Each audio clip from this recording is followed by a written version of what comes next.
Good morning student. Amina third classes में आप सभी लोगों का हार्दिक स्वागत है। हम लोग पहला चैप्टर पढ़ रहे हैं।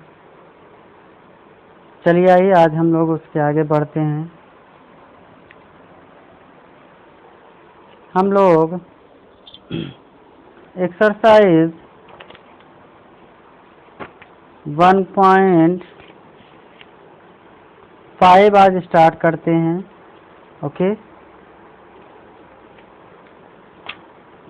इसमें कुछ एग्जाम्पल दिए हैं। एग्जाम्पल 17, 18, 19, 20 ये सब आप लोग कर लीजिएगा। ओके, आइए हम लोग क्वेश्चन नंबर फर्स्ट देखते हैं। प्रश्नावली 1.5 प्रश्नावली 1.5 देखते हैं। कह रहा बताइए नीचे दी गई संख्याओं में कौन कौन परिमेय हैं और कौन कौन अपरिमेय हैं। पहला देखिए, कह रहा 2 - √5। एक बात समझ लीजिए कि यदि कोई परिमेय संख्या में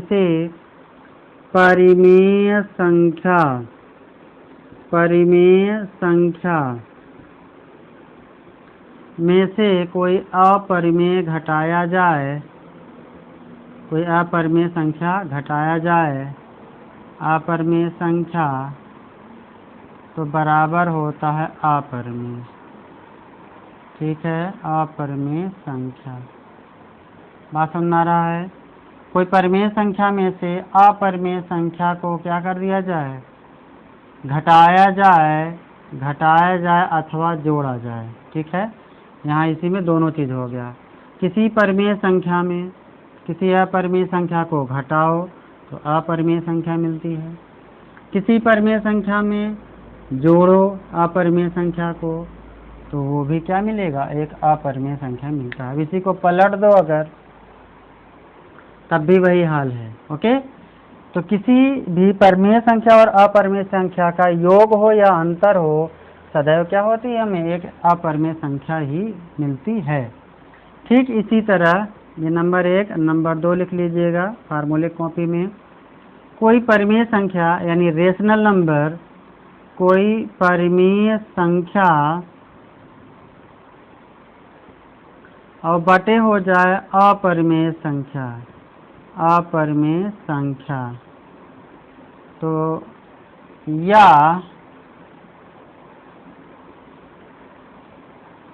बराबर होगा परिमेय संख्या। चलिए उसको अलग करके लिखा देंगे, अपरिमेय संख्या। या अपरिमेय ऊपर हो जाए अपरिमेय संख्या और अपान में परिमेय संख्या, तब भी ये क्या होगा?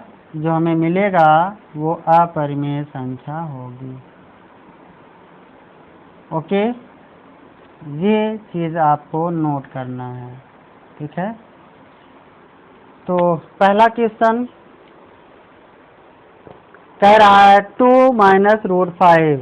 तो देखिए यहाँ पर संख्या, परिमेय संख्या में अगर अपरिमेय संख्या को क्या कर दें? जोड़ दें अथवा घटा दें तो जो हमें एक नई संख्या मिलती है वो भी क्या होती है?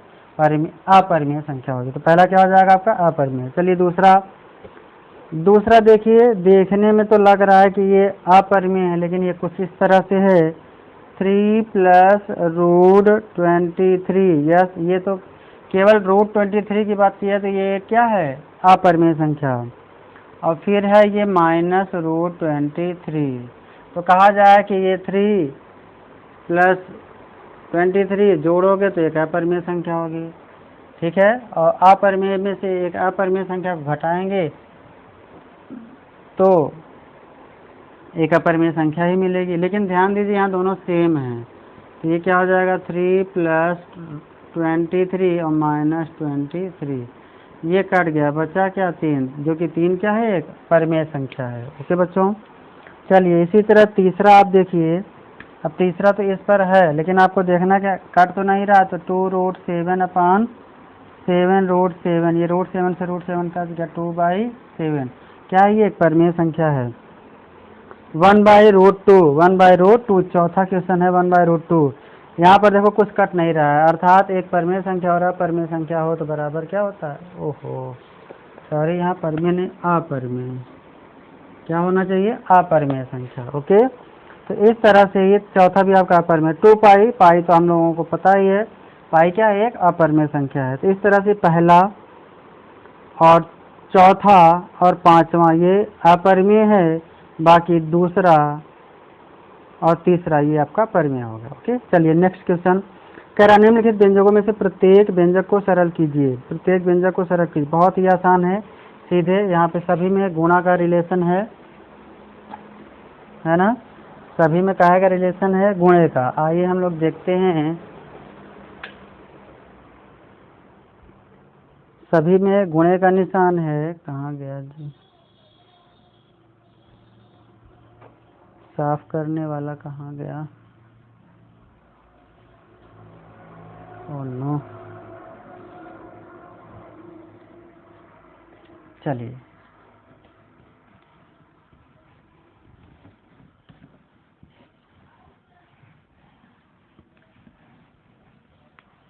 अभी स्टार्टिंग वीडियो में हो सकता है आपको आवाज़ में फरफराहट समझ में आया होगा, क्योंकि फ़ैन चल रहा था। अभी फ़ैन मैंने बंद कर दिया है, अब संभवतः आवाज़ आपको क्लियर सुनाई देगी।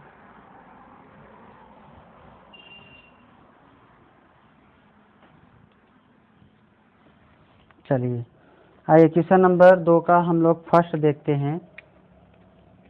सीधे आपको गुणा कर देना है। क्वेश्चन नंबर 2 का फर्स्ट कह रहा है 3 प्लस रूट 3 एक ब्रैकेट में और 2 प्लस रूट 2 एक ब्रैकेट में। चलिए गुणा कर दीजिए भैया, 3 का इसमें करोगे तो हो जाएगा क्या 6, ठीक है। इस ब्रैकेट का जो पहला अवयव है इससे इन दोनों में गुणा कर दो और फिर इससे इन दोनों में गुणा कर दो, ठीक है, ये रूट है। हाँ चलिए, तो 3 दूना 6 प्लस 3 का रूट 2 में कर, भूल से 3 दूना 6 ना करिएगा, ठीक है, ये रूट 2 है तो ये हो जाएगा 3 रूट 2। चलो अब रूट इसका दोनों में गुणा हो गया, अब इसका करो तो रूट 3 का 2 में तो क्या हो जाएगा, पहले साइन का गुणा करो, यहाँ देखो प्लस है, यहाँ इसके पहले प्लस है, प्लस प्लस का गुणा प्लस, ये हो जाएगा 2 रूट 3। चलो यहाँ प्लस यहाँ प्लस प्लस प्लस का गुणा प्लस, और रूट यहाँ भी रूट यहाँ भी, अब अंदर के अवयवों का गुणा हो जाएगा, तो 3 दूना 6 रूट 6। अब देखो इसमें कुछ जोड़ा घटाओ तो ये रूट 2 है, रूट 3 आपस में नहीं जुड़ेगा, ठीक है। कभी भी रूट 2 और रूट 3 को नहीं जोड़ना, कभी भी रूट 5 नहीं करना, ये क्या है, गलत है। ओके, रूट नहीं होता तो 3 2 5 जोड़ देंगे, लेकिन रूट लग गया तो रूट लगने पे दोनों सम होंगे तभी जुड़ेगा, ठीक है। इसको ऐसे समझो कि ये x है और ये प्लस y है, x प्लस वाई को क्या एक्स वाई लिखते हैं, नहीं ये गलत है, x इंटू वाई को हम एक्स वाई लिखते हैं। बात समझ में आ गया, तो ये इसको ऐसा मानो कि ये x है और ये y है, बात समझ में आ रहा है ना, तो इसको हम लोग जोड़ नहीं सकते, ये x प्लस वाई ही लिखेंगे। ठीक उसी तरह रूट 2 और प्लस रूट 3 यही लिख देंगे, यही इसका जोड़ हो जाता है। ओके, यानी करने के अंदर लिखे क्या होना चाहिए, करने के अंदर अवयव सेम हो और करने घात सेम होगा तभी उनको हम जोड़ते हैं। जैसे देखो अगर ये रूट 2 है और प्लस रूट 2 है तो ये क्या हो जाएगा 2 रूट 2, ठीक है। इन्हीं के अंदर कर देना, 2 2 4 कर देना, नहीं अंदर नहीं करना है, ठीक है। गुणा अगर होगा तब हो जाएगा रूट 4, अब बाहर हो जाएगा 2। ओके, तो ये छोटी छोटी चीज़ें हैं, ये सारी चीज़ें आपको ध्यान देना है। चलिए यही आपका आंसर हो गया। ओके बच्चों, चलिए नेक्स्ट क्वेश्चन है दूसरा क्वेश्चन कह रहा है 3 प्लस रूट 3 और इंटू 3 माइनस रूट 3। देखो 3 प्लस रूट 3 3 माइनस रूट 3, ये आपका a है ये b है, प्लस है और ये भी आपका a है ये माइनस b है, a plus b a minus b दो ब्रैकेट है, तो क्या उनसे फार्मूला लग रहा है बताइए, तो हो जाएगा a square minus b square, तो ये हो जाएगा 3 स्क्वायर और माइनस रूट 3 का स्क्वायर, ये हो जाएगा, ठीक है। ये हो जाएगा 3 3 9, ये माइनस 3 3 9 में से 3 गए 6, इस तरह से इन दोनों का हल क्या हो जाएगा 6 हो जाएगा। ओके, बात समझ में आ रहा है ना। ए स्क्वायर चाहो तो आप दिखा दो, चूँकि ए प्लस बी और ए माइनस बी बराबर होता है ए स्क्वायर माइनस बी स्क्वायर। ये आप ऐसे आगे ब्रैकेट में दिखा देते हैं। चलिए अगला क्वेश्चन नोट करते चलिएगा। अगला क्वेश्चन, अगला होल स्क्वायर है, इसको आप स्वयं से कर लिए। चौथा भी ए माइनस बी ए प्लस बी है, यही फार्मूला लगा दीजिएगा, आ जाएगा। ठीक है, 5 रूट 5 का स्क्वायर हो जाएगा 5, रूट 2 का स्क्वायर 2, 5 में से 2 का 3 आंसर आ जाएगा। ठीक है, ओके। चलिए आइए क्वेश्चन नंबर 3। आपको याद होगा कि क्या याद होगा, ये देखते हैं। आपको याद होगा कि पाई को एक वृत्त की परिधि मान लीजिए सी और उसके व्यास मान लीजिए डी के अनुपात से परिभाषित किया जाता है।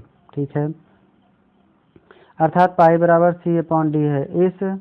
यह इस तथ्य का अंतर विरोध करता हुआ प्रतीत होता है, ठीक है, कि पाई अपरिमेय है। इस अंतर विरोध का निराकरण आप किस प्रकार करेंगे? चलिए देखिए,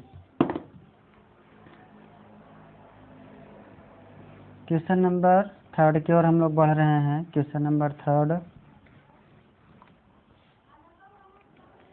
क्वेश्चन नंबर 3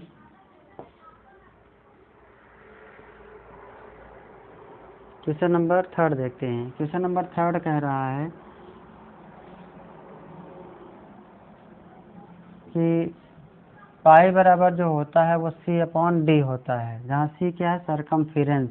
ठीक है, देखिए ये थोड़ा सा हम लोग सर्किल के बारे में देख लेते हैं। ये इस तरह से आप देख रहे हैं, ये सर्कल होता है ना, ये सर्कल होता है, ये इसका सेंटर होता है, ये रेडियस होता है ना।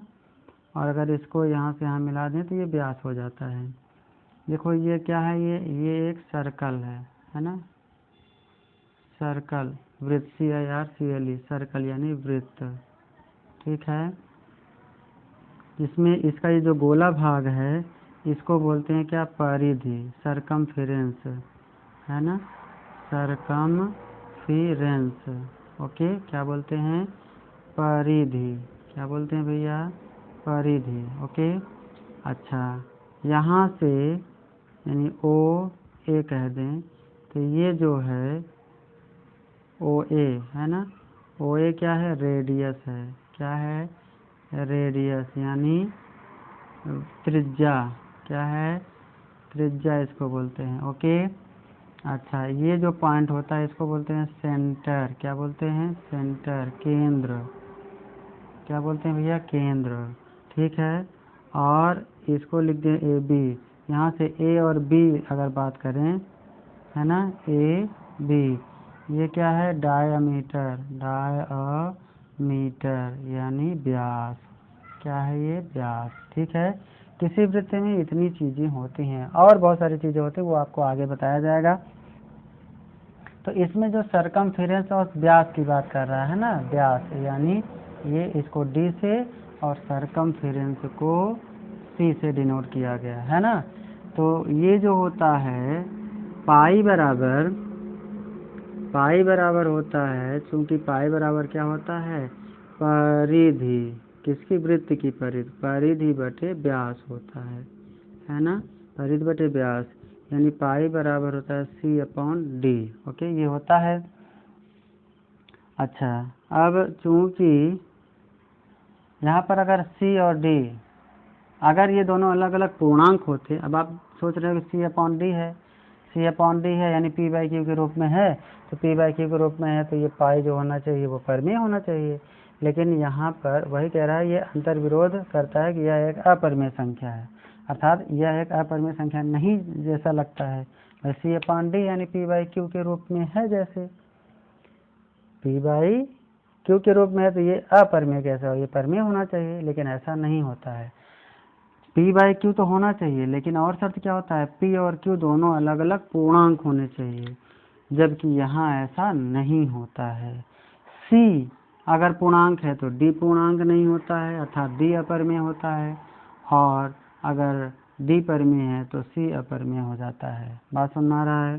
तो चूंकि अपरिमेय बटे परिमेय या परिमेय परिमेय बटे अपरिमेय, अपरिमेय बराबर होता है क्या, अपरिमेय, अपरिमेय। बात समझ में आ रहा ना। अर्थात C अगर अपरिमेय हो गया और D परिमेय है तो हो गया क्या, अपरिमेय बटे परिमेय, अर्थात टोटल क्या आएगा, अपरिमेय आएगा। और मान लेते हैं C परिमेय है, D अपरिमेय आ गया, तो परिमेय अपान परिमेय अपान अपरिमेय भी क्या होता है, अपरिमेय होता है। तो इन दोनों में से कोई भी एक क्या होता है, अपरिमेय आता है और एक परिमेय आता है। इसीलिए पाई भी क्या होता है, ये एक अपरिमेय होता है। अतः यहाँ कोई शक नहीं है कि C/D अर्थात पाई क्या है, एक अपरिमेय होता है। ठीक है, तो हो जाएगा। अतः स्पष्ट है कि C/D अर्थात पाई, अर्थात स्पष्ट है कि C/D अर्थात पाई एक अपरिमेय संख्या है, एक अपरिमेय संख्या है। ठीक है, ये आपको नॉलेज के लिए है, इस सवाल का ये फिगर नहीं है। ठीक है ना, यहाँ वृत्त आ गया है इसलिए वृत्त से संबंधित इतनी जानकारी मैंने आपको बता दिया है, इसको कहीं नोट कर लीजिएगा। ओके, इस सवाल में इस डायग्राम को नहीं बनाना है। ओके बच्चों, चलिए अब देखो और थोड़ा सा आइए हम लोग जान लेते हैं परिधि। ये पूरा यहाँ से यहाँ तक ऐसे क्या होता है, परिधि। बात समझ में आ रहा है। जैसे अगर मैं बात करूँ, कोई छल्ला है, उसको अगर बीच से ऐसे काट दे, यहाँ से काटो, अगर ऐसे तानो तो वो पूरा लंबाई एक जैसा लंबा जैसा होगा, तो उसको मेज़र करो, वही ये पूरा हो जाएगा। कोई वृत्त बनाओ, यानी ये छोटा सा छोटा या बड़ा सा बड़ा कोई भी वृत्त बनाओ और इसको ऐसे कट करके इसको मेज़र कर लो। ठीक है, इसका कट के मेज़र कर लो, इसको कट के मेज़र कर लो, तो अलग अलग कुछ माप आएगा सभी में, है ना। और इसका अपना व्यास माप लो, इसका अपना व्यास माप लो, इसका अपना व्यास माप लो, तो इसकी जो भी परिधि आएगी, है ना, और इसका जो भी व्यास आएगा, दोनों और इसका भी जो भी परिधि आएगा, इसका भी जो भी व्यास होगा, इसी तरह इसका जो भी परिधि आएगा और इसका जो भी व्यास आएगा, सबको अगर आप डिवाइड करोगे, सभी का रेशियो डिवाइड करोगे, तो 3.14 के नियर अबाउट आता है, 3.14 के लगभग आता है, यानी 22/7 के लगभग आता है। 22/7 क्या होता है, एक परिमेय संख्या होती है। 3.14 भी क्या एक परिमेय संख्या होती है। ओके, लेकिन ये पाई का करेक्ट मान नहीं होता है, इस बात को भी आप ध्यान दीजिए। पाई का ये करेक्ट मान नहीं है, ये दोनों पाई का क्या सन्निकट मान होता है, यानी लगभग में मान होता है। ओके बच्चों, तो इस तरह से इन दोनों का जो रेशियो आता है वो यहाँ पर एक अपरिमेय संख्या आती है। ठीक है, क्यों, क्योंकि इन दोनों में से कोई एक अपरिमेय होता है। ओके, इन दोनों में से कोई एक अपरिमेय होता है, इन दोनों में से कोई एक अपरिमेय संख्या होती है। बात समझ में आ रहा है। लेकिन दोनों का जो सभी का जो अनुपात आएगा टोटल, वो सेम होगा, वैल्यू सेम होगी सब में, इसमें इसमें इसमें सब सेम होगी। इसीलिए वो कितने के बराबर होता है, लगभग 3.14 के बराबर। 3.14 होता नहीं है, 22/7 उसका मान होता नहीं है, सन्निकट मान होता है, यानी लगभग 22/7 के बराबर होता है। ओके बच्चों, चलिए उम्मीद करते हैं आपको समझ में आया होगा। तो इस सवाल में क्वेश्चन नंबर 3 में इस चित्र को नहीं बनानी है, आपके नॉलेज के लिए। ये सारी चीज़ें आपके नॉलेज के लिए हैं, आप चाहें तो इसका प्रैक्टिकल आप कर लीजिएगा। चलिए आइए अगला हम लोग बढ़ते हैं, क्वेश्चन नंबर 4 की ओर बढ़ते हैं। क्वेश्चन नंबर 4 क्या कह रहा है,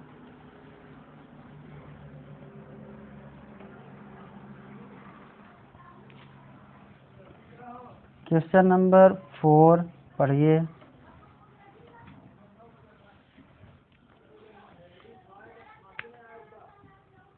क्वेश्चन नंबर 4 क्या कह रहा है भैया, आइए देखते हैं। कह रहा संख्या रेखा पर रूट के अंदर 9.3 को निरूपित कीजिए। संख्या रेखा पर रूट 9.3 को क्या करना है, निरूपित करना, अर्थात इसको दर्शाना है संख्या रेखा पर। देखो जैसे आपको प्रश्नावली 1.4 आपको अपने से कहा गया था, तो वो आपने क्या किया था, संख्या रेखा पर ही संख्याओं को आपने दर्शाया है। ठीक उसी तरह रूट 9.3 है ना, संख्या रेखा पर रूट 9.3 दर्शाइए, है ना, दर्शाइए।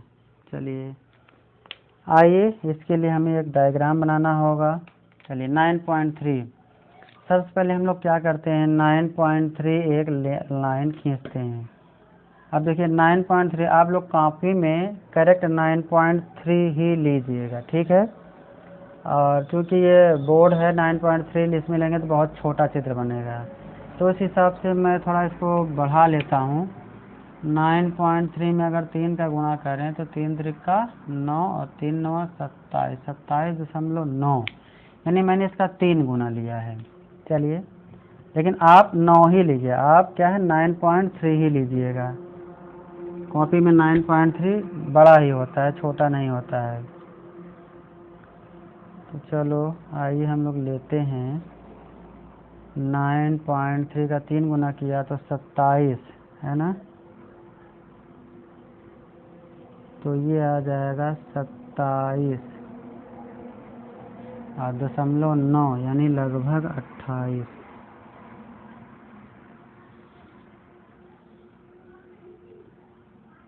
है ना। चलिए ये हमने लिया क्या, ए बी। ओके बच्चों, ए बी मैंने लिया 9.3, ये मैं मान के चला मैंने 9.3 लिया है, ठीक है। आप लोग भी 9.3 ही लीजिएगा। ओके चलिए उसके बाद क्या करते हैं, एक यूनिट यानी एक इकाई और आगे बढ़ाते हैं इसी के सीध में। सवाल यानी 9.3 अगर है तो एक इकाई बढ़ा रहे हैं और मैंने इसका 3 गुना लिया है, तो इसी तरह 1 का 3 गुना कितना हो जाएगा, 3, तो मैं 3 आगे बढ़ा रहा हूँ। ओके आप लोग एक ही लीजिएगा।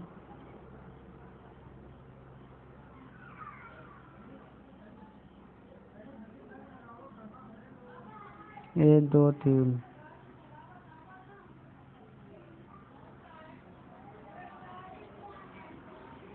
ठीक है। यहाँ ये बी है और यहाँ ये लेते हैं सी। ओके बच्चों चलिए अब क्या करते हैं, इस AC को हम लोग 2 बराबर भागों में बांटते हैं, यानी समद्व विभाजित करते हैं। देखिए भुजाओं को समद्व विभाजित कैसे करते हैं, एक कोई रेखा है इस तरह से, यहाँ से आधे से अधिक दूरी लेंगे, आधा मान लो यहाँ है तो आधे से अधिक यहाँ, इधर चाप लगाएंगे प्रकार के साथ है, इधर भी, और वही दूरी ना घटाएंगे ना बढ़ाएंगे, वही दूरी इधर से लेके मिला दो और फिर इनको क्या करो मिला दो, तो ये जहाँ मिलेगा यही इसका मिड पॉइंट हो जाता है। ओके चलिए तो इस तरह से ढेर सारी भुजाओं को लेकर अपने से आप लोग ये सीख लीजिएगा। चलिए आइए हम लोग भी इसका 2 बराबर भागों में बांटते हैं, देखिए कैसे करते हैं। इसके लिए क्या है, ये मैंने एक बनाया है, तो आइए देखते हैं। आधे से अधिक दूरी लेते हैं, है ना,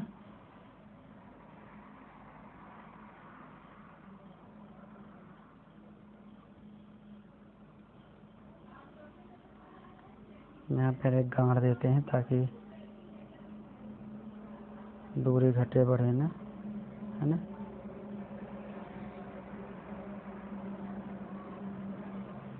चलिए यहाँ आधे से अधिक दूरी लेते हैं, इधर मैंने ये डॉट ले लिया। बहुत ध्यान से देखिएगा, बहुत इजी है, आप लोग कर लोगे।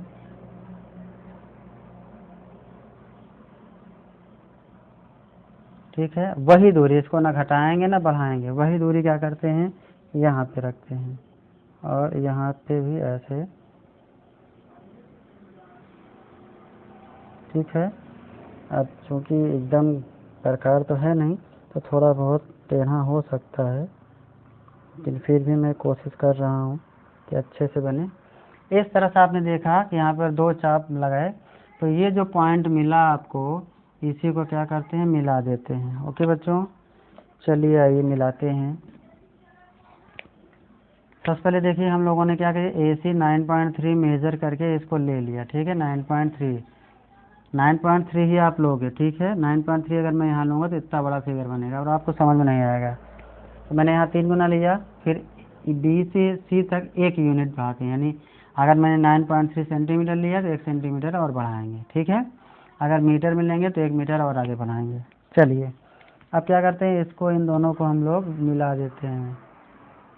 अब ये दोनों तो नहीं, पटरी छोट पड़ रही है, तो आइए इसी की सहायता से देखते हैं। ये और ये है ना, कहाँ पर आ रहा है,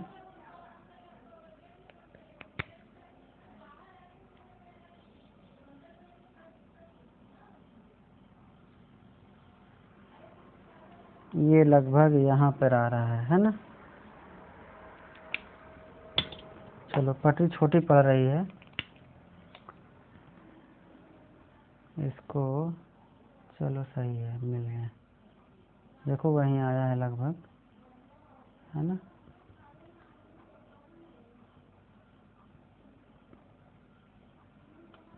ये डॉटेड खींचेंगे हम लोग। ठीक है, कोई जल्दबाजी नहीं है, आपको आराम से सीखना है इसको। जब सीख जाइएगा तो प्रैक्टिस कर लीजिएगा, तो फिर आपसे यही फिगर जल्दी से बनने लगेगा। ठीक है, चलिए ये इसको हम लोग ले लेते हैं, यहाँ पर ले लेते हैं, ये O है। ओके, O ले लेते हैं, कुछ भी ले लीजिए, O ले लेता हूँ मैं।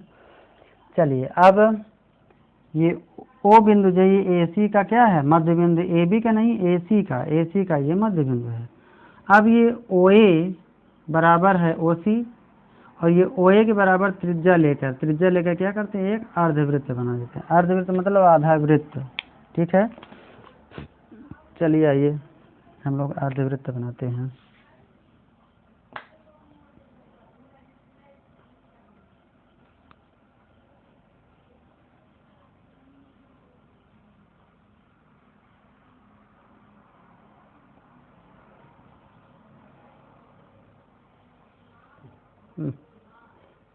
स्लिप कर गया।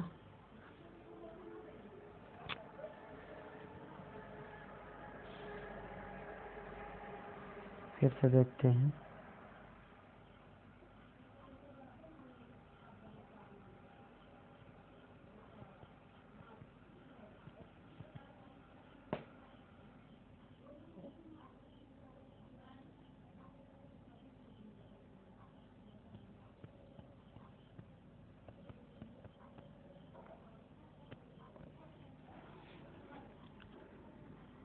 ठीक है, ये हम लोगों ने एक अर्धवृत्त बना लिया।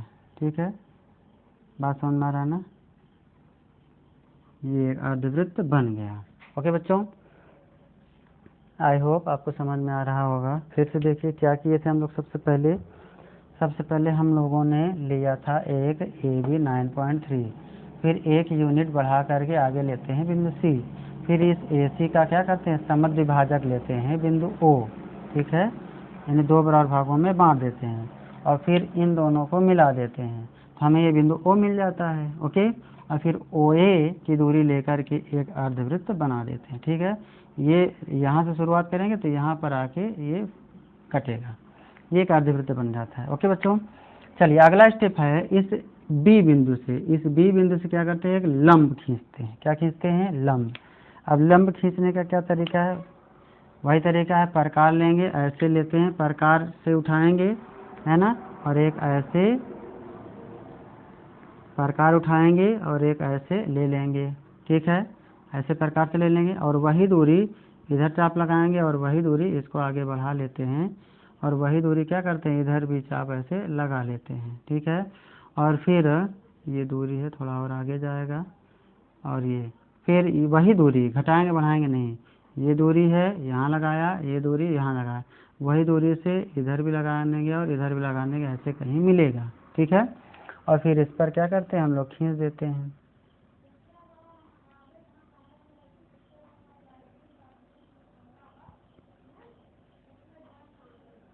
बात समझ में आ रहा ना, कैसे लंब खींचते हैं। देखो फिर से इधर देख लेते हैं, इस पर अगर हमें लंब लेना है तो क्या करते हैं, यहाँ पर कोई पॉइंट लेते हैं प्रकार से और ऐसे ऐसे खींच लेते हैं। ठीक है, वही दूरी इधर चाप लगाएंगे, वही दूरी इधर चाप लगाएंगे, फिर उसी दूरी से इधर चाप लगाएंगे, इधर चाप लगाएंगे और इसी दूरी से इधर चाप लगाएंगे। इसको मिला देंगे तो ये 90 डिग्री बन जाता है। ओके, आप लोग कक्षा 8 में कोण बनाना सीखे होंगे, वही चीज़ है।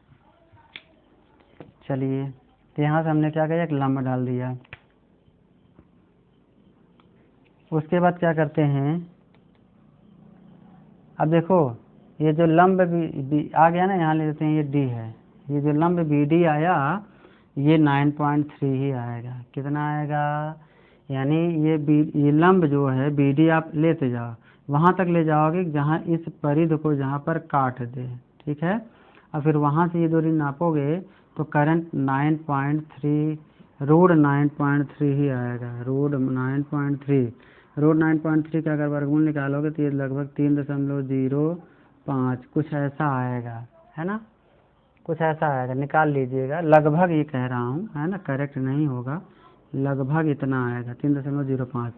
तो अब जब इसको पट्टी से आप मापोगे तो करेक्ट 3.05 लगभग आएगा, यानी 3 से थोड़ा सा ज़्यादा आएगा। ओके, चलिए अब क्या करते हैं, यही दूरी लेकर के, यही जो है ना, यही दूरी लेकर के इधर खींच देते हैं, इधर इसको और आगे बढ़ा देते हैं थोड़ा सा।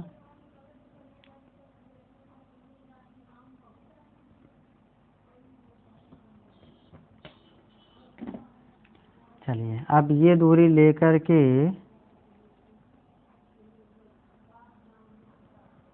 ये दूरी ले लेते हैं और ऐसे इधर खींच देते हैं। ठीक है, तो ये इस रेखा को जहाँ पर काट देता है यही बिंदु क्या होता है, रूट 9.3 होता है, यानी संख्या रेखा पर निरूपित हो जाएगा। यानी यहाँ से ये आपका ओरिजिन माना जाएगा। ठीक है, ये आपका ओरिजिन माना जाएगा। यहाँ से ये 1 2 और 3.3 से थोड़ा सा ज़्यादा, यहाँ से आप मेजर करोगे यहाँ से ये दूरी तो 3.3 से थोड़ा सा ज़्यादा आएगा। ओके, इस तरह से ये आपका डायग्राम क्या हो गया, बन गया, कंप्लीट हो गया। तो अब आइए इसका हम लोग रचना करते हैं, यानी पूरा लिखते हैं कैसे कैसे करना है। ठीक है, तो रचना कर देते हैं एक तरह से।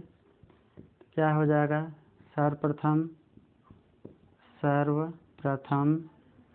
AB बराबर 9.3 इकाई एक रेखा खींचा, है ना। चलो, एक इकाई BC बराबर एक इकाई या B से C तक एक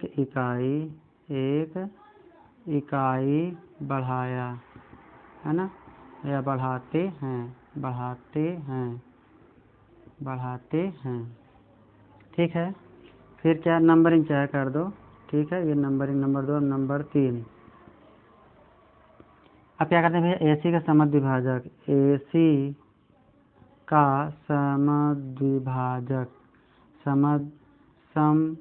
समद्विभाज करते हैं या समद्विभाज करते हैं या समद्विभाजक खींचते हैं जो AC को O बिंदु पर काटता है।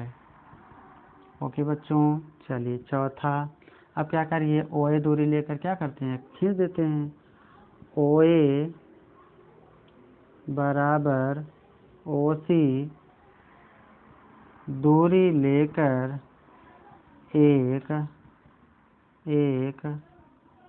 अर्धवृत्त खींचते हैं। ओके बच्चों, खींच दिया अर्धवृत्त, उसके बाद क्या करें, बी पर एक लंब खींचते हैं। पांचवा, बिंदु बी से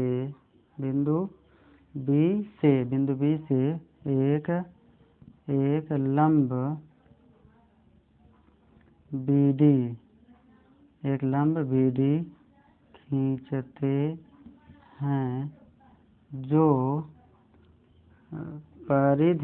वृत्त के परिधि पर D पर काटता है, या परिधि को D पर काटता है। ओके बच्चों, काटता है। ओके, BD दूरी लेकर के यही BD दूरी लेकर के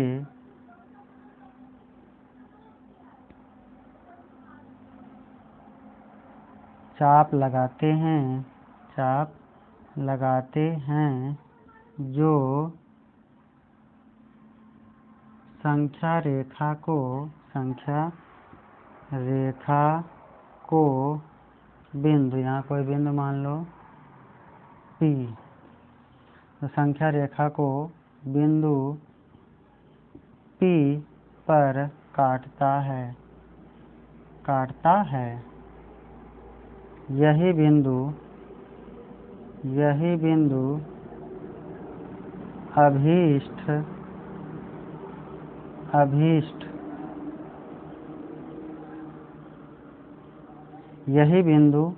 P अभीष्ट रूट 9.3 है। यही बिंदु अभीष्ट 9.3 रूट 9.3 है। ओके, इतना आपको लिख देना है। ओके बच्चों, ये तो हो गया, आपने जैसे जैसे किया है वही सब आपने छाप दिया है। इसमें कोई रटने की चीज़ नहीं। आपका क्रम अगर आगे पीछे होने का सवाल भी नहीं उठता है भाई। जैसे जैसे बनाए हो, सबसे पहले ये किया तो वो लिख दिया, फिर ये खींचा एक ही का ये लिख दिया, फिर इसका समद्विभाजक विभाजक कर रहे, तो जैसे जैसे आप किए वही यहाँ पे लिख देना है। ओके, चलिए अब इसकी हम लोग आइए गणना करते हैं। इसको करने के बाद फिर नीचे हम लोग हेडिंग डालेंगे गणना। जगह नहीं, इसको मैं साफ कर दे रहा हूँ, लेकिन आप लोग इसी के नीचे लिखिएगा। ओके, चलिए आइए गणना भी हम लोग करते हैं। गणना से भी आना चाहिए, तो गणना करते हैं।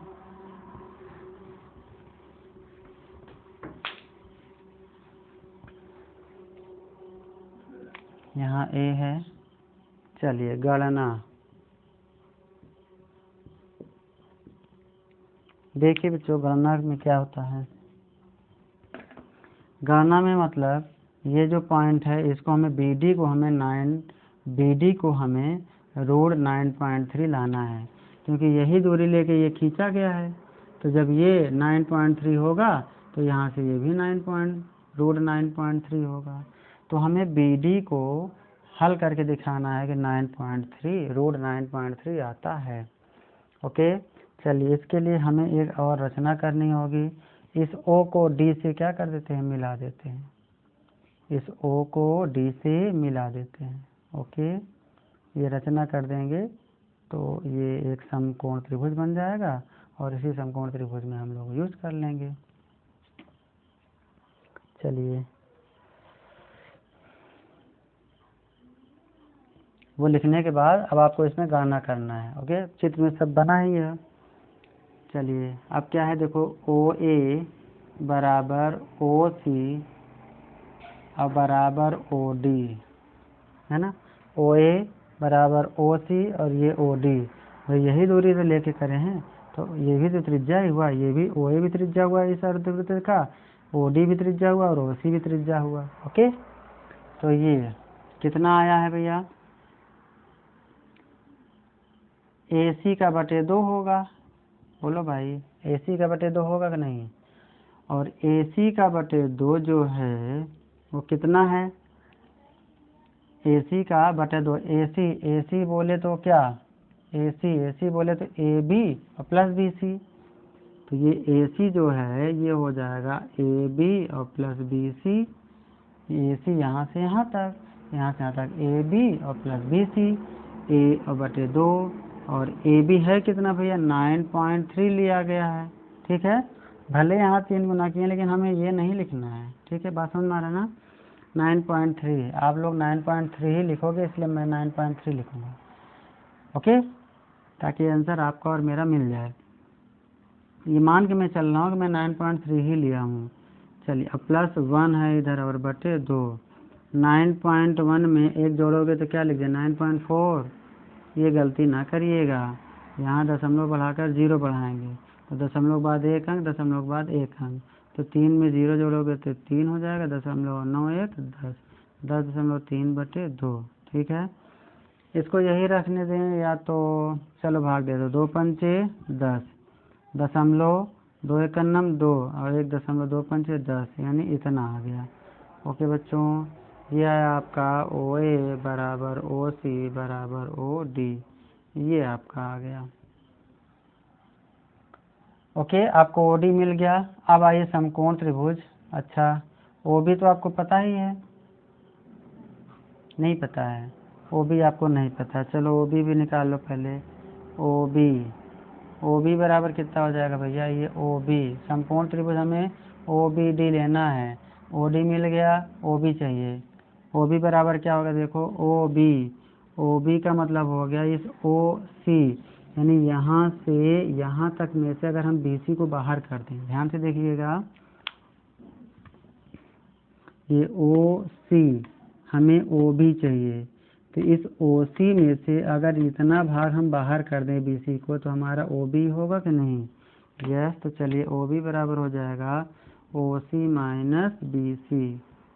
ठीक है, चलिए OC कितना है भैया, OC आया था कितना, OC यहाँ आया है 5.15 है ना, 5.15 माइनस BC कितना है 1 था ना, चलो घटा दो, अब यहाँ दशमलव बाद 2 अंक, तो दशमलव बाद 2 0 लगाओ, तो ये हो जाएगा 5 में 0 गए 5, 1 में 0 गए 1 और 5 में से 1 गए 4, यानी ये आ गया आपका OB।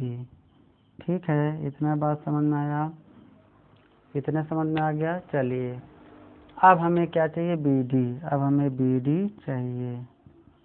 तो चलिए क्वेश्चन, यानी चूँकि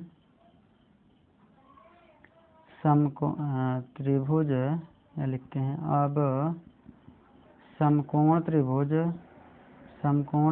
OBD में है ना, अब समकोण त्रिभुज, ये त्रिभुज है, समकोण त्रिभुज OBD में, चलिए क्या हो जाएगा, ये BD बराबर क्या हो जाएगा, BD का स्क्वायर बराबर OD का स्क्वायर माइनस OB का स्क्वायर। बात समझ में आ रहा ना। देखो, कर्ण का स्क्वायर बराबर होगा लंब का स्क्वायर प्लस आधार का स्क्वायर, या लंब का स्क्वायर प्लस आधार का स्क्वायर, ये लंब ये आधार, तो ये, या ये आधार तो ये लंब हो जाएगा। लेकिन इसके वर्ग के बराबर ये, तो जब इसके बराबर लेंगे तो इसका पक्षांतर कर देंगे, तो इसके स्क्वायर माइनस इसका स्क्वायर हो जाएगा। तो चलो डायरेक्ट कर लेते हैं, BD स्क्वायर बराबर क्या हो जाएगा, OD स्क्वायर और माइनस OB स्क्वायर। इतना बात समझ में आया आपको, बोलो बच्चों। चलिए यहाँ देखो, अब इसका तो सीधा है, OD भी आपको पता है, ये OD पता है, और आपको OB भी यहाँ से पता है, ये OB आ गया। रखो, वर्ग करो और फिर घटा दो, एक तो ये डायरेक्ट आ जाएगा। लेकिन यहाँ पर देख रहे हैं बड़ी संख्या है, दशमलव के बाद 2 अंक हो गया, दशमलव 2 अंक हो गया है, तो कैलकुलेशन थोड़ा बड़ा होगा। ऐसा करते हैं, यहाँ पर A square minus B square का फार्मूला लगा देते हैं, तो ये हो जाएगा OD प्लस OB एक ब्रैकेट में, और फिर OD माइनस OB अगले ब्रैकेट में। ठीक है, कौन सा फार्मूला लगाया गया है, A square minus B square का। चलिए अब मान रख दो भैया, यहाँ पर देखो OD देखो कितना है भैया, 5.15 और OB कितना है 4.15, एक ब्रैकेट है, और OD फिर से वही चीज़ तो 5.15 और -4.15। ओके, चलिए यहाँ आके देखते हैं हम लोग, ये आ जाएगा BD का वर्ग, है ना, ये BD का वर्ग। चलो भैया जोड़ो, 5.5 10, है ना, 5 5 10, 1 1 2 1 3 हासिल वाला। चलो 5 4 9, 5 4 9 और 2 अंक पे दशमलव, इतना हो जाएगा। और इनटू यहाँ से चलो 5 में से 5 गए 0, 1 में से 1 गए 0 और 5 में से 4 गए 1, 2 अंक पे दशमलव, यानी ये होगा, ये हो जाएगा 9.3, है ना, 9.3। इसके बाद चाहे जितना जीरो, इसका कोई मतलब नहीं होता, इसका मतलब होता है 9.3। ठीक है, तो 9.3 इंटू 1 अर्थात आ गया 9.3। ये किसके बराबर आ रहा है, BD स्क्वायर।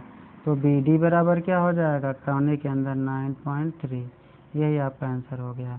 यानी BD जब 9.3 आ गया, इसका मतलब, और यही चाप लेकर यहाँ ले गया, इसका मतलब है बिंदु P क्या है, 9.3 है। ठीक है, बात समझ में आ गया। इस तरह से BD आपका आंसर आ गया। ओके बच्चों, नोट कर लीजिए इसको। अगर कहीं आपको कोई समस्या हो अगर ये समझने में, तो आप लोग बताइएगा। ओके बच्चों, उम्मीद है आपको समझ में आना चाहिए, बहुत कठिन नहीं है ये। ओके, नोट कर लीजिए। फिर भी अगर आपको समस्या हो तो बताइएगा, इसको मैं नेक्स्ट वीडियो में फिर से इसको आपको समझा दूंगा। इसको नोट कर लीजिए और आइए हम लोग देखते हैं नेक्स्ट क्वेश्चन, लास्ट क्वेश्चन।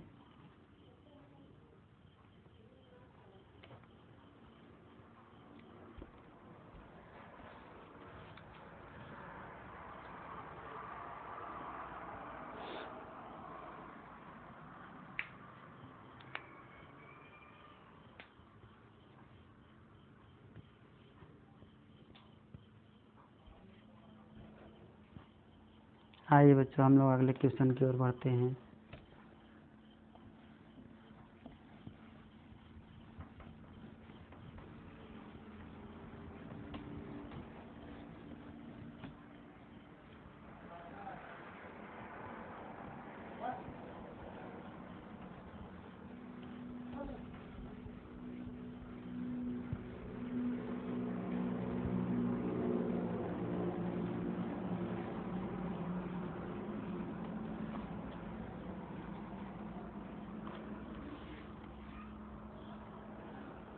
चलिए अगला क्वेश्चन, लास्ट।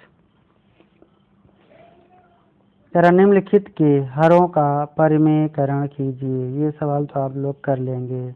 इधर एग्जाम्पल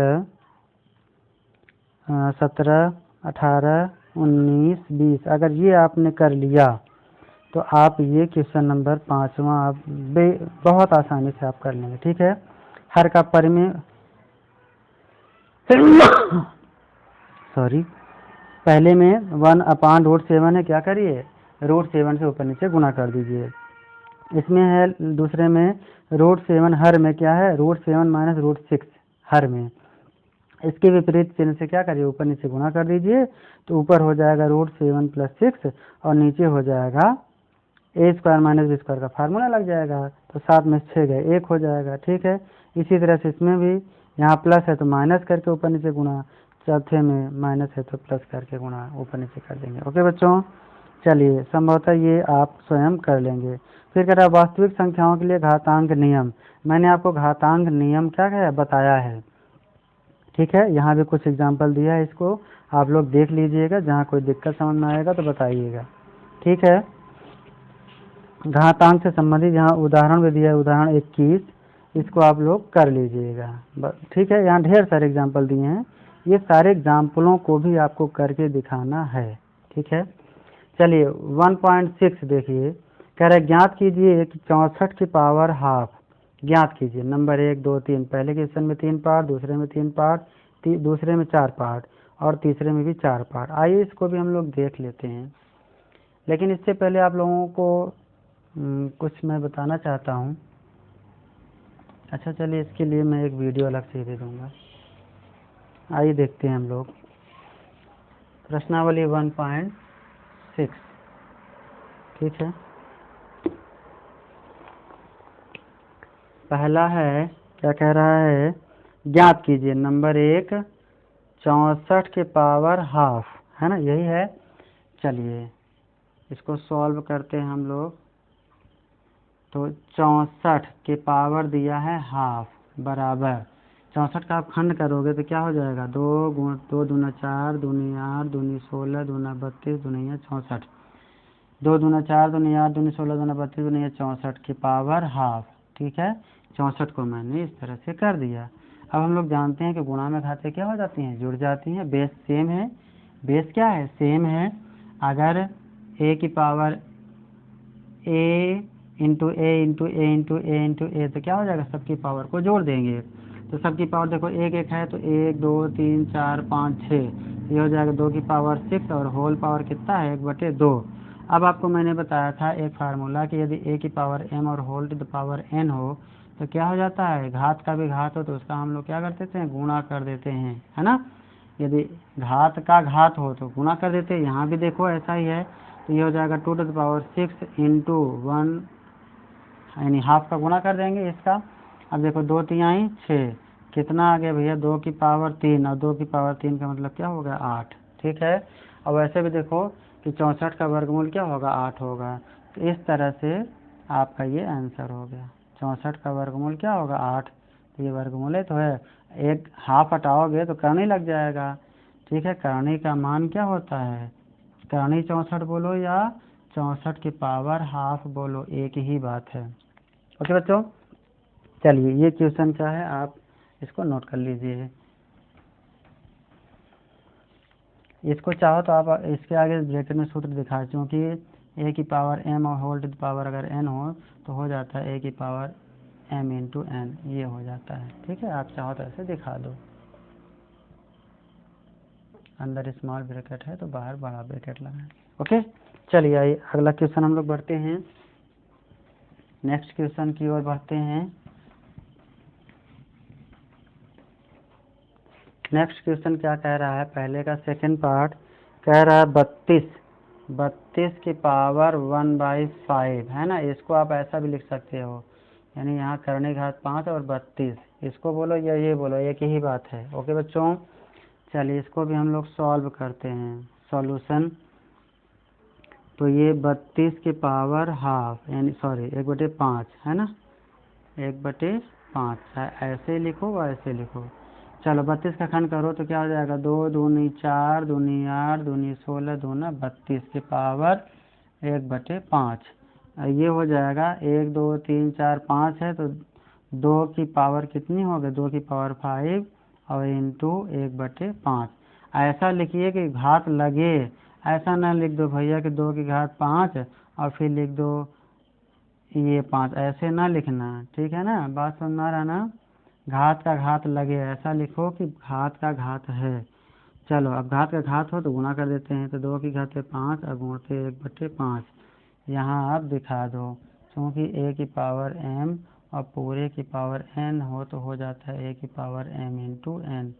ठीक है, ये चलो अब देखो 5 से 5 काटिए, 2 की पावर 1, 2 की पावर 1 का मतलब 2, यानी 32 की पावर 1/5 के पावर मान कितना आ गया 2। ठीक है, कितना आ गया 2। चलिए इसको भी नोट कर लीजिए, कहीं कोई समस्या होगी तो आप बताइएगा। चलिए आइए क्वेश्चन नंबर, वीडियो को पुश करके देख लिया करें। चलिए क्वेश्चन नंबर इसका थर्ड, क्वेश्चन नंबर थर्ड देखिए 125 है, तो 5 पर इसको कर लीजिएगा आप लोग, 5 गुणते 5 गुणते 5 होगा, 5 50 25 5 125 कर लीजिएगा। ठीक है, आइए क्वेश्चन नंबर 2 हम लोग देखते हैं। क्वेश्चन नंबर 2 का फर्स्ट, ज्ञात कीजिए 9 टू द पावर 3/2, आपसे ये मान पूछ रहा है कितना होगा। ठीक है, तो चलिए सॉल्व करते हैं। सॉल्यूशन, तो 9 की पावर 3/2 बराबर 9 को हम लोग लिख सकते हैं 3 इंटू 3 और पूरे के पावर हो जाएगा 3/2। ठीक है, 3 इंटू 3 यानी 3 का स्क्वायर, तो 3 की घात 2 हो जाएगा और पूरा होल की पावर 3/2। अब यदि घात का घात हो तो गुणा कर देते हैं, तो 3 की पावर 2 और इंटू 3/2, ये अंश में ये हर में कट जाएगा। ठीक है, और 3 के पावर कितना आ गया 3, 3 एकन्नम 3, तो 3 त्रिकन्नम अतिरिक्त 27, 3 का गुणा 3 बार करोगे, 3 के पावर 3 का मतलब ये नहीं कि 3 गुणते 3 है ना, 3 गुणते 3 नहीं करना, बल्कि 3 का गुणा 3 बार है ना, तो 3 त्रिकन्नम अतिरिक्त 27 हो जाएगा, तो ये 27 हो गया। ये हो गया 9 की पावर 3/2, ये आपका आंसर हो गया।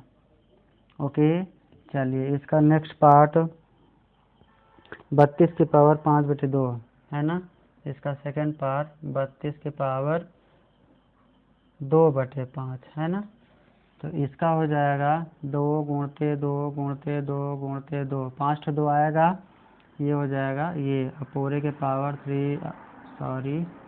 2/5 है ना, तो ये हो जाएगा 2 के पावर 2 के पावर 5 और होल पावर 2/5, घात का घात हो तो गुणा कर देते हैं, तो 2 के पावर 5 और इंटू 2/5, 5 से 5 कैंसिल और 2 का स्क्वायर यानी 4, यानी ये जब 32 के पावर आ जाएगा 2/5 का आंसर 4 आ जाएगा।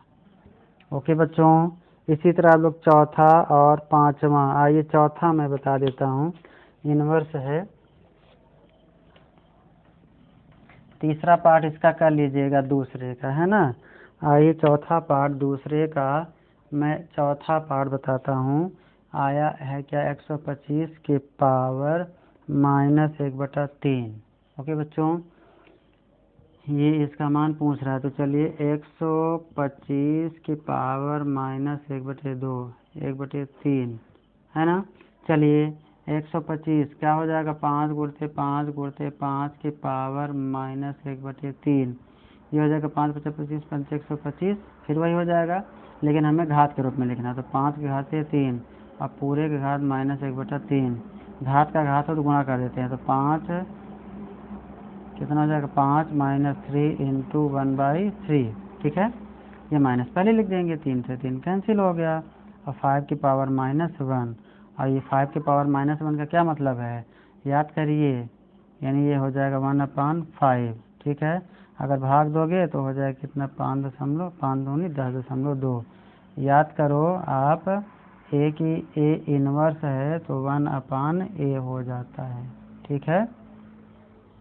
बात समझ में आ रहा है ना, ये हो जाता है, या a प्लस है और नीचे जाएगा तो माइनस हो जाएगा, ठीक है, दोनों सिचुएशन है, अगर इधर माइनस है इसको इनवर्स बोलते हैं, घात 1 अगर माइनस हो तो इसको इनवर्स बोलते हैं, ये हो जाएगा, अगर ये है तो नीचे जाएगा तो माइनस हो जाएगा। ओके बच्चों, तो इस तरह से हो जाता है, ये 125 के पावर -1/3 का मान ये हो जाता है।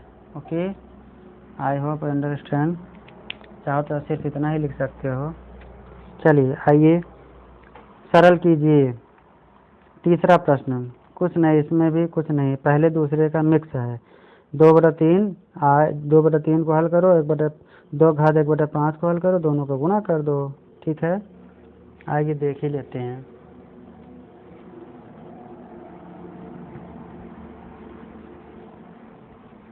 कल जब फार्मूला लिखाया गया था आप लोगों को, अगर वो तैयार होगा तो इसको समझने में समस्या नहीं होगी, फिर भी अगर किसी को कोई दिक्कत होगी समझने में तो बताइएगा, ठीक है। चलिए तीसरा का फर्स्ट क्या है, 2 की पावर 2/3 इंटू 2 के पावर 1/5 है ना, चलो इसका मान पूछ रहा है आपसे, तो सॉल्व करते हैं, सॉल्यूशन, तो 2 की पावर 2/3 इंटू 2 की पावर 1/5 है ना, चलो इसका क्या हो जाता है भैया, हम लोग जानते हैं यदि बेस क्या हो समान, यानी a की पावर m हो और इंटू a की पावर n हो, तो क्या हो जाता है a की पावर m प्लस n होता है कि नहीं, बोलो भाई, ये होता है ना, तो बस इसी का यूज करेंगे, देखो a है ना, सेम 2 है, अब पावर है तो गुणा में घातें क्या हो जाती हैं, जोड़ दी जाती हैं, तो चलो अब देखो यहाँ देखो एक ही a लिखे, ऐसा नहीं कि a 2 बार आया है, देखो 2 1, अब घातों जोड़ दो, यानी 2/3 और प्लस 1/5, ये हो जाएगा घात, चलो 2 की पावर, यहाँ देखो क्या एलसीएम आएगा भैया, एलसीएम पावर में ही लेना, 5 × 15, चलो 3 बचे 15 और 5 दूनी 10, और 5 × 3 = 15, 3 × 3 है ना, ये हो जाएगा। तो ये 2 का 10 3 13 यानी 13/15